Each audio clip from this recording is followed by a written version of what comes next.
Hey guys, it's Holly Tate, Vice President of Business Development here at Vanderbloemen, and I am joined today by Sutton Turner, our COO.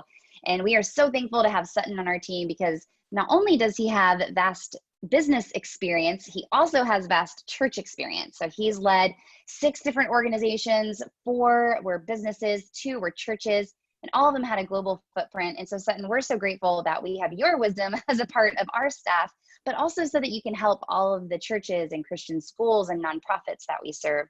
And so today I would love to learn from you about how do we forecast financially for the future? A lot of leaders right now are looking at the numbers and they're not sure if they're going to be able to pay payroll sometimes this week, some a month from now, some 6 months from now.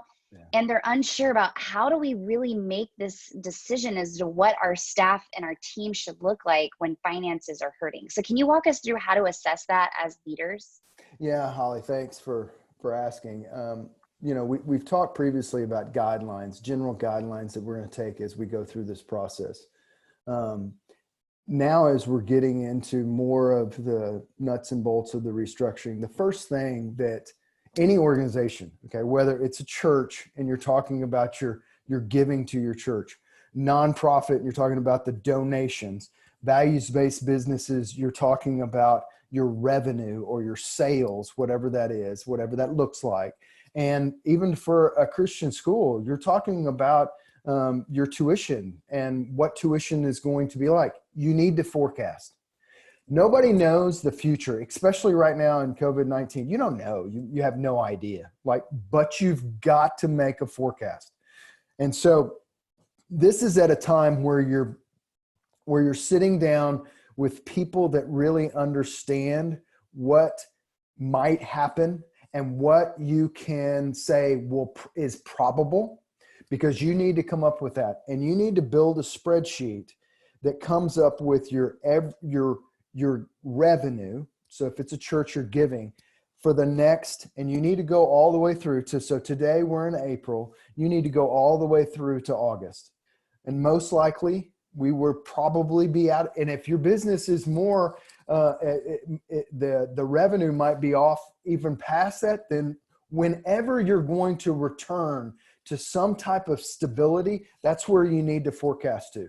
And so as we look at an economy where this week, there were 6 million people that filed for unemployment. Last week, it was 5.2 million. That's a huge number. Okay. We've jumped from very, very low unemployment to 13% unemployment at a very rapid pace.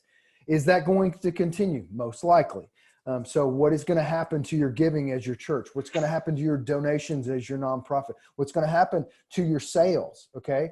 And you need to forecast. So you need to bring in the people that can help you as a leader to build that spreadsheet out on a month by month basis on not what your revenue was, but what it will be going forward.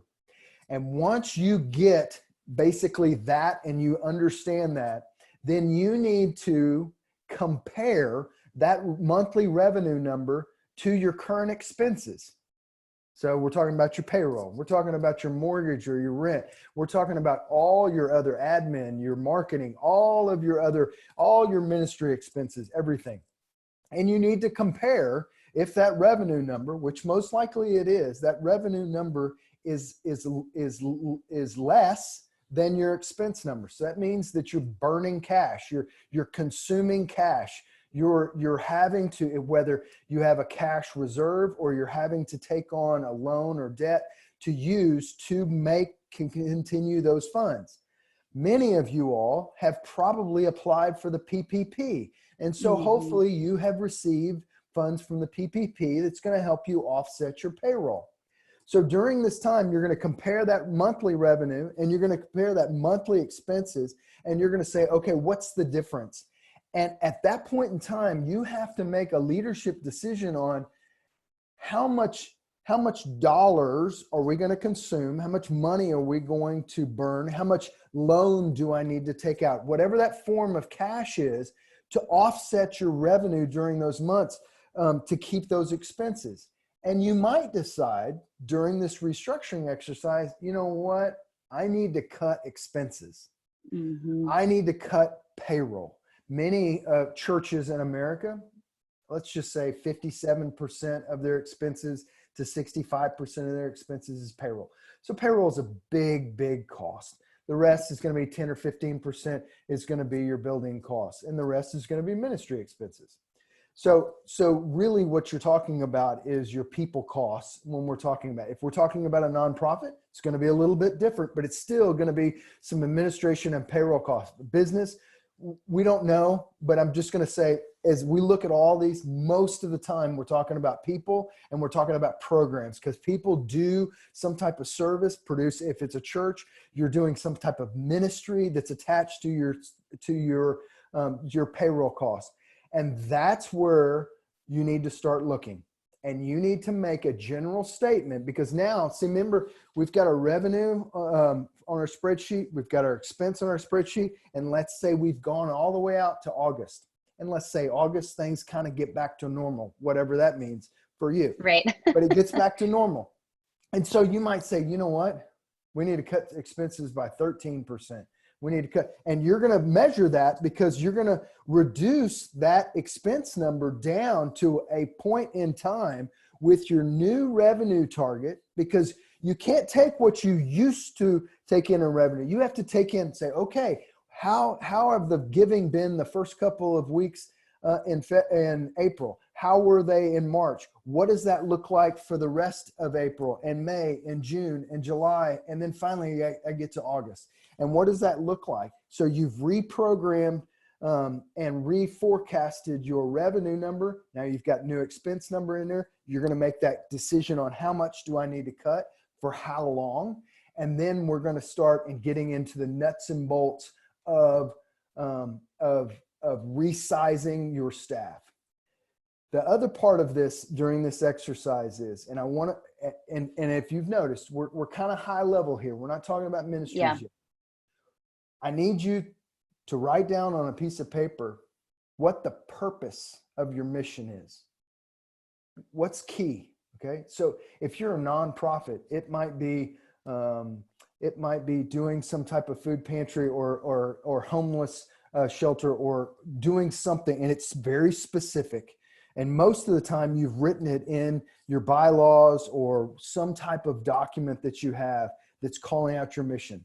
If it's your church, it might be Sunday service. Many churches, they would probably respond saying Sunday's the most important thing. Okay. Mm-hmm. If it's a values-based business, for Holly and I, we do executive search. That's what we do. We do a lot of other things, but you know what?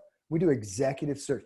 We help put Christian leaders in Christian organizations. That's what we do. So I'm able to take my revenue, take my expenses.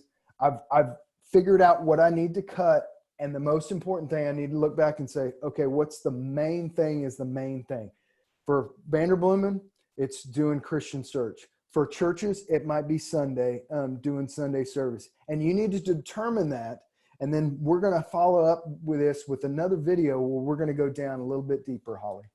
Thank you so much, Sutton. That last component there, purpose, is so important. It's the lens by which we should measure everything we're doing as an organization. And as unfortunate as situations like this is, sometimes it's really helpful to get us, corrected. Maybe we were driving a little bit over here. We're like, oh, wait, why are we going this way? Let's go back to front and center of what God has really called us to do so that we can do it the best we can. I'm excited to dive in. Go ahead. Holly, we can get distracted by some of the other things that we do. It's so easy.